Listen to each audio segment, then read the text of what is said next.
दोस्तों एक वीडियो जिसका नाम है डोली में गोली मार दे 3। पहला को आप लोगों ने बहुत ज़्यादा प्यार दिया, दूसरा को भी प्यार दिया, लेकिन तीसरे को सुनने के लिए बेसब्री से आप लोग इंतजार कर रहे हैं। तो इसका कुछ लेटेस्ट अपडेट आया है जो पवन पांडे ने लाइव में आप लोग के लिए बताए हैं। तो आप लोग उस वीडियो को पहले देखिए, उसके बाद हम लोग बात करते हैं। लगातार कमेंट आ रहा है कि डोली में गोली मार दे 3 कब आएगा।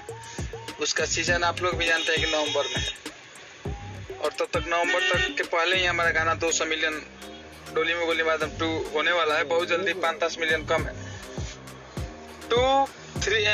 200 मिलियन होगा और हमारा 3 नवंबर में ही छूटेगा, क्योंकि हमारा सीजन नवंबर का। दोस्तों अभी आप लोगों ने देखा कि पवन पांडे जी ने बताएं कि जो गाना है डोली में गोली मार दे 3 वो नवंबर महीने में देखने को मिल सकता है। हालांकि पवन पांडे ने बहुत बार कुछ ऐसे शब्दों में बोले हैं कि इस टाइम आ रहा है लेकिन नहीं आया, लेकिन अब वेट करते हैं कि नवंबर में ये गाना आता है या नहीं आता है। तो ये लेटेस्ट अपडेट था, आप लोग को कैसा लगा कमेंट करिए। वीडियो पसंद लगा तो लाइक करिए, शेयर करिए। मिलते हैं नेक्स्ट वीडियो में इसको नई जानकारी के साथ। धन्यवाद।